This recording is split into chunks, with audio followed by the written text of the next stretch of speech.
9월 28일 슬기로운 묵상 생활에 함께하여 예배드린 여러분을 환영하고 축복합니다. 하나님 말씀은 고린도후서 1장 23절에서 2장 17절까지 말씀입니다. 내가 내 목숨을 걸고 하나님을 불러 증언하시게 하노니 내가 다시 고린도에 가지 아니한 것은 너희를 아끼려 함이라. 우리가 너희 믿음을 주관하려는 것이 아니요 오직 너희 기쁨을 돕는 자가 되려 함이니 이는 너희가 믿음에 섰습니다. 내가 다시는 너희에게 근심 중에 나아가지 아니하기로 스스로 결심하였노니 내가 너희를 근심하게 한다면 내가 근심하게 한 자밖에 나를 기쁘게 할 자가 누구냐. 내가 이같이 쓴 것은 내가 갈 때에 마땅히 나를 기쁘게 할 자로부터 도리어 근심을 얻을까 염려함이요 또 너희 모두에 대한 나의 기쁨이 너희 모두의 기쁨인 줄 확신함이로라. 내가 마음에 큰 눌림과 걱정이 있어 많은 눈물로 너희에게 썼노니 이는 너희로 근심하게 하려 한 것이 아니요 오직 내가 너희를 향하여 넘치는 사랑이 있음을 너희로 알게 하려 합니다. 근심하게 한 자가 있었을지라도 나를 근심하게 한 것이 아니요 어느 정도 너희 모두를 근심하게 한 것이니 어느 정도라 함은 내가 너무 지나치게 말하지 아니하려 합니다. 이러한 사람은 많은 사람에게서 벌 받는 것이 마땅하도다. 그런즉 너희는 차라리 그를 용서하고 위로할 것이니 그가 너무 많은 근심에 잠길까 두려워하노라. 그러므로 너희를 권하노니 사랑을 그들에게 나타내라.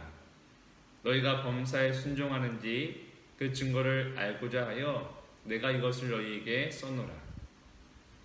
너희가 무슨 일이든지 누구를 용서하면 나도 그리하고 내가 만일 용서한 일이 있으면 용서한 그것은 너희를 위하여 그리스도 앞에서 한 것이니 이는 우리로 사탄에게 속지 않게 하려 함이라.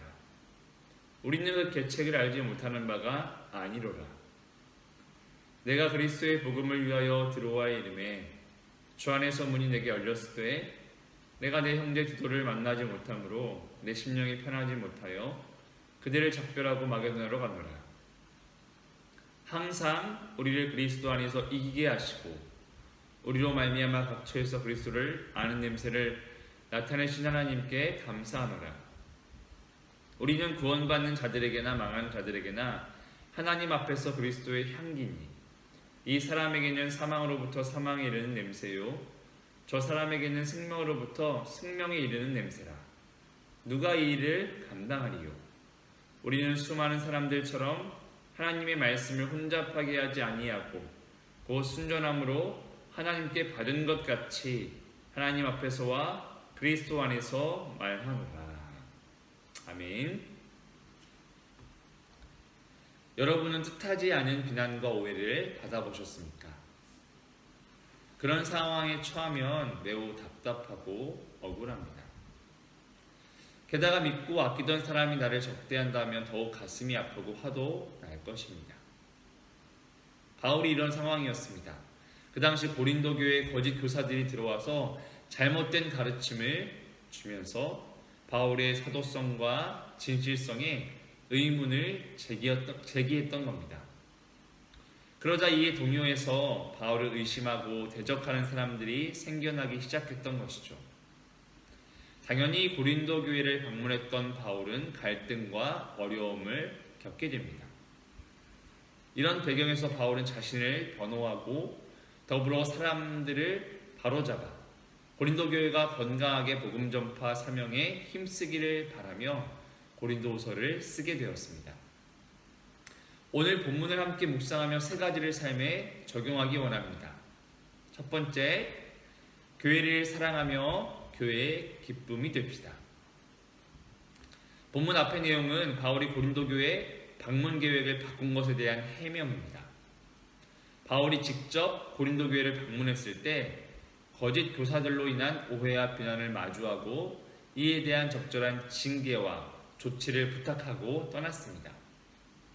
이에 마게도냐와 아가야를 들러 다시 고린도로 올 계획이었는데 바울은 바로 에베소로 향합니다.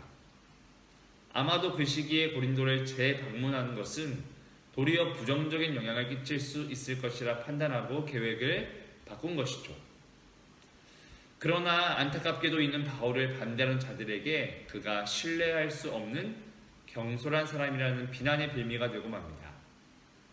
그래서 바울은 17절에서 육체를 따르는 듯한 이기적인 목적이 아니었음을, 도리어 하나님의 아들 예수님께서 신실하심을 보였듯이 자신도 그리스도만을 전하는 신실한 종이라고 변호합니다. 21절과 22절에서도 자신은 하나님이 그리스도 안에서 굳건하게 하사 친히 기름 부으시고 인치사 성령으로 보증하신 사도라고 재차 강조하고 있죠. 본문 23절에서는 바울이 다시 한번 자신의 목숨까지 내걸며 하나님을 증인으로 삼아 진심을 전합니다. 고린도 방문 계획이 변경된 것은 정말 고린도 성도들을 아끼기 때문이었다는 것이죠. 결코 그들의 믿음을 주관하여 좌지우지하려는 것이 아니라 오직 고린도 교회의 기쁨을 도우려는 것입니다. 그래서 근심 중에 고린도 교회를 찾기보다는 편지로 마음을 전해서 함께 기뻐하기를 원했다는 겁니다. 그는 편지를 쓸 때도 어떤 마음이었습니까? 4절 말씀, 내가 마음에 큰 눌림과 걱정이 있어 많은 눈물로 너희에게 썼노니 이는 너희로 근심하려 한 것이 아니요 오직 내가 너희를 향하여 넘치는 사랑이 있음을 너희로 알게 하려 함이라.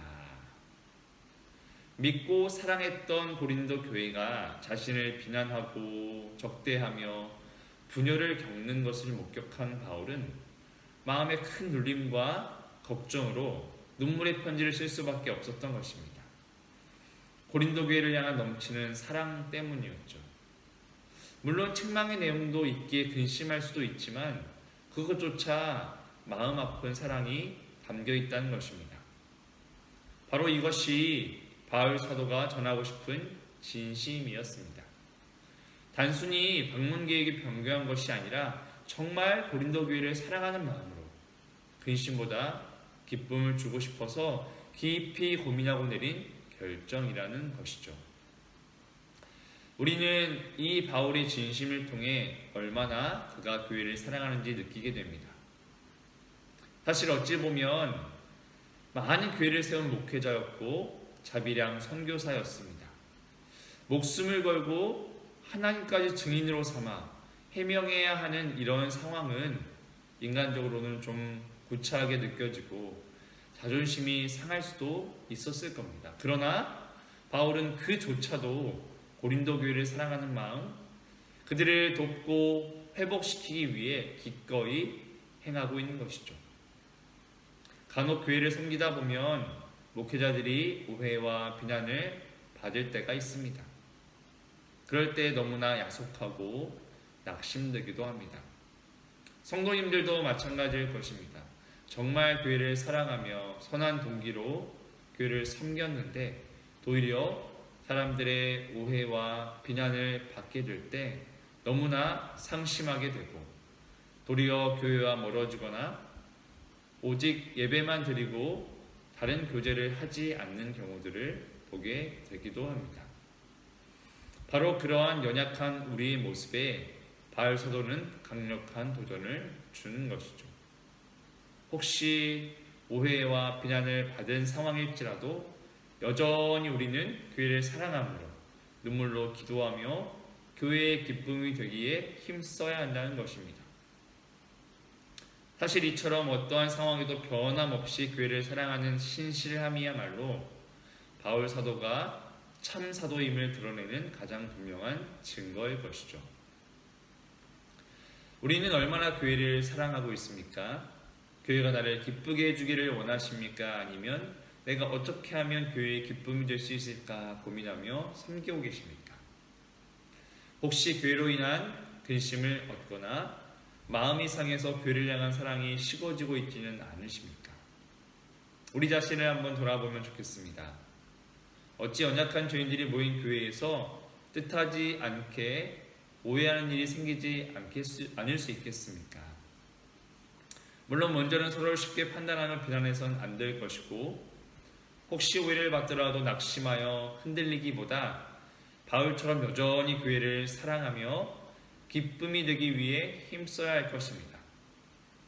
분명 하나님의 때에 거짓의 실체뿐 아니라 우리의 진실한 삶이 밝히 드러나게 될 것이기 때문입니다. 최근 한국교회가 세상으로부터 뜻하지 않게 오해와 비난을 받기도 하는 것 같아 안타깝습니다. 그럼에도 대부분의 교회가 정부의 지침에 적극적으로 협조하고 여전히 나라를 위해서 기도하며 세상을 사랑으로 섬기는 모습이 너무나 감사하고, 그런 승인교회와 한국교회가 자랑스럽습니다. 바로 이것이 세상을 이처럼 사랑하신 하나님의 사랑을 전하는 것이자 하나님이 주신 기쁨을 세상과 함께 나누는 교회의 사명일 것입니다. 우리 각자가 교회에서든 세상에서든 선한 의도에도 불구하고 오해와 비난을 받는 경우가 생길지라도 결코 낙심하거나 흔들리지 마시고 변함없는 사랑으로 교회와 세상의 기쁨이 되기 힘쓰는 저와 여러분 되기를 소망합니다. 두 번째, 교회를 금신케 한 자를 용서하고 위로합시다. 이어서 고린도 교회가 바울의 권면대로 자신을 비방하며 교회를 근심하게 만들었던 사람을 징계한 것에 대해서 언급합니다. 물론 이는 쉽지 않은 일이었지만 교회에서 마땅히 적절한 벌을 받게 했고 유익한 결과를 얻었습니다. 그러나 바울은 그것이 끝이 아니라 고린도 교회가 해야 할 더 중요한 일이 있음을 알려줍니다. 본문 7절과 8절입니다. 그런즉 너희는 차라리 그를 용서하고 위로할 것이니 그가 너무 많은 근심에 잠길까 두려워하노라. 그러므로 너희를 권하노니 사랑을 그들에게 나타내라. 벌을 받았던 사람이 너무 깊은 근심에 잠기지 않고 공동체의 용서와 위로를 통해서 다시 회복하도록 도와야 한다는 것이죠. 즉 마땅히 교회에 행한 죄는 징계를 받아야 하지만 그가 벌을 받고 돌이켰다면 반드시 용서하고 위로하는 사랑으로 회복시키는 것이 더욱 중요합니다. 징계는 회복을 위한 과정임을 결코 놓쳐선 안 됩니다. 그래서 바울 역시 자신을 비방하고 대적한 사람을 용서하였고 고린도 교회 성도들도 용서해야 하며 이는 그리스도께 용서받은 자로서 마땅한 모습이라는 것입니다. 만일 용서하지 못한다면 사단에게 속을 수 있습니다. 징계로 인해 낙심에 깊이 빠져 회복하지 못한다면 그는 하나님을 떠나고 교회를 더욱 대적할 수도 있습니다. 공동체도 그를 용서하지 못하고 미워한다면 언제든 사단이 틈타 다툼과 분열을 일으킬 수 있겠죠. 그러기에 교회는 반드시 징계를 넘어 예수 그리스도께 받은 것처럼 용서하고 위로한 사랑으로 그를 다시 회복시켜야 합니다. 이러한 바울의 권면에서도 우리는 사도로서의 진면목을 보게 됩니다. 자신을 대적하고 교회를 어렵게 했을지라도 그가 온전히 회복되기를 바라며 교회가 이를 위해서 함께 힘쓰고 그 한 영혼을 향한 사랑을 우리는 보게 되는 것이죠. 궁극적으로는 고린도 교회가 사탄을 이기고 죄를 분명히 다루면서도 예수님의 용서와 사랑으로 한 영혼을 회복시키는 복음의 생명력을 가진 교회가 되기를 바라는 것이죠. 우리는 교회의 거룩함을 잘 지켜내고 있습니까? 동시에 여전히 교회 안에서 용서하지 못한 사람은 없는지요? 지체들 가운데 다양한 근심에 잠겨 낙심한 자들을 회복시키고자 어떤 위로와 사랑을 나타내고 있습니까? 아마 코로나로 인해 사업과 직장, 학업 등의 모든 일상이 무너져 너무 버겁고 어떤 계획과 기회도 찾기 힘든 절망적인 분들도 계실지 모르겠습니다. 물론 서로의 사정을 정확히 알기도 어렵고 만나는 것도 쉽지 않겠지만 그러기에 더욱 연락하며 기도하고 돕는 사랑을 나타내어 근심에 빠진 지체를 회복시키는 데 힘써야 합니다. 오늘 기도하시는 가운데 마음에 불편한 지체가 떠오른다면 회개하며 용서합시다. 또한 지체들과 이웃 가운데 어려운 상황에 처해 있는 자들을 하나님이 승낙나게 하신다면 위로를 전하며 사랑으로 돕고 섬깁시다. 그래서 복음의 생명력으로 연약하고 지친 영혼들을 회복시키는 승인교회가 되기를 소망합니다. 세 번째, 그리스도의 향기로서 복음 전파에 충성합시다. 마지막으로 바울은 드로아에서 복음의 문을 열어주었음에도 고린도 교회의 소식을 듣지 못한 불편한 마음 때문에 디도를 만나려고 마게도냐로 갔다고 합니다. 그만큼 고린도 교회를 아낀 것이죠. 이렇게 복음 전파의 계획과 장소가 바뀌고 그 결과 오해와 비난을 받음에도 불구하고 사도 바울이 가졌던 확신은 무엇이었습니까? 14절입니다. 항상 우리를 그리스도 안에서 이기게 하시고 우리로 말미암아 각처에서 그리스도를 아는 냄새를 나타내신 하나님께 감사하노라. 이는 로마의 개선 행렬을 빗댄 표현입니다. 로마 장군은 포로들과 전리품들을 앞세워 행렬하며 사람들의 큰 환호를 받았고 행진하는 동안 향품을 태웠습니다. 그 향기는 로마 사람들에게는 달콤한 승리의 냄새였지만 행렬에 있던 포로들에게는 비참한 죽음의 냄새였죠. 바울은 예수께서 이루신 승리의 행렬에서 복음을 전하는 전령이기에 그리스도 안에서 항상 이기게 하시며 가는 곳마다 그리스도를 아는 냄새를 나타내실 것을 확신하고 감사하고 있습니다. 동시에 자신이 전하는 복음으로 인해 생명과 사망의 길이 결정되기에 그리스도의 향기로서의 막중한 사명을 철저히 인식했던 것이죠. 그러기에 자신의 이익을 위해서 말씀을 혼잡하게 하지 않습니다. 오직 순전함으로 하나님과 그리스도 앞에서 말씀을 전했던 것이죠. 혹여 오해와 비난을 받아도 사람들이 듣기 좋은 혹은 내 유익을 위한 말이 아니라 있는 그들의 복음을 선포한 것입니다. 이는 바울뿐 아니라 우리 역시 붙들어야 할 확신과 사명입니다. 우리는 이미 그리스도께서 십자가로 승리한 그 복음의 소식을 전한 자들이기에 그리스도 안에서 항상 이기게 하실 것, 우리를 통해 그리스도를 아는 냄새를 나타내실 것을 확신해야 합니다. 동시에 우리는 그리스도의 향기로서 생명과 죽음의 길을 나눌 수 있는 복음 전파의 막중한 사명에 충성해야 함을 한시도 잊어서는 안 될 것입니다. 언제 어디서든 어떤 방해와 비난에 직면해도 말이죠. 물론 그리스도의 향기라는 것은 단지 사람들에게 좋은 향기를 내야 한다는 것은 아닙니다. 우리를 통해서 길과 진리와 생명이신 그리스도를 알고 경험하게 해야 한다는 것입니다. 즉 예수 그리스도와 그분의 복음을 전하고 그의 합당한 삶을 보여주어 사람들이 생명의 길을 선택하도록 이끌어야 하는 것이죠. 물론 긍정적인 반응도 있겠지만 불편해하고 비웃고 비난하며 멀리할 수도 있습니다. 예수님도 사람들이 죽이려 하고 사단과 한패라고 죄인들의 친구라고 조롱을 받았던 것처럼 말이죠. 그렇다 할지라도 우리는 항상 승리하게 하시며 나를 통해 그리스도를 드러내실 하나님을 신뢰함으로 끝까지 복음을 전해야 합니다. 코로나로 인해 우리의 삶에는 많은 변화들을 경험하고 있고 앞으로 더욱 급격한 변화가 찾아올 것이라고 전문가들은 예측합니다. 그러나 정확히 이것이 언제 끝날지 이후 어떤 상황이 펼쳐질지 불확실하고 혼란스러운 부분도 많습니다. 물론 교회와 그리스도인들 역시 하나님이 허락하신 이 상황 속에서 시대의 변화를 읽고 지혜롭게 준비해 나가야 할 것입니다. 그러나 동시에 우린 이 모든 것을 변함없는 하나님의 말씀을 붙들고 헤쳐 나가야 합니다. 급변하는 세상 가운데 여전히 변하지 않는 사실은 그리스도께서 이미 십자가로 승리하셨고 항상 그리스도 안에서 이기게 하실 것이며 어떠한 상황이 닥치든 어느 곳이든 그리스도의 향기인 우리를 통해서 생명을 구원하실 것입니다.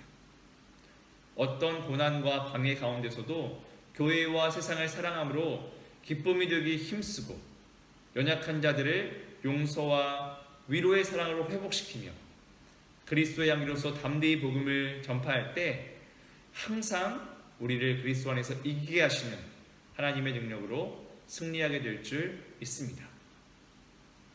함께 기도하면 좋겠습니다. 말씀 기억하시며 교회를 더욱 사랑하며 기쁨으로 섬기도록, 넘어진 이들을 용서와 위로로 회복할 수 있도록 그리스도 향기로 복음 전하는 나의 삶과 우리 승인교회가 되기를, 코로나가 속히 종식되어 이 힘겨운 상황에 교회가 세상에 기쁨과 위로를 나누는, 생명의 복음을 지혜롭게 전하는 그런 교회들 될 수 있기를 위해서 함께 기도하면 좋겠습니다. 5분 동안 개인 기도하겠습니다.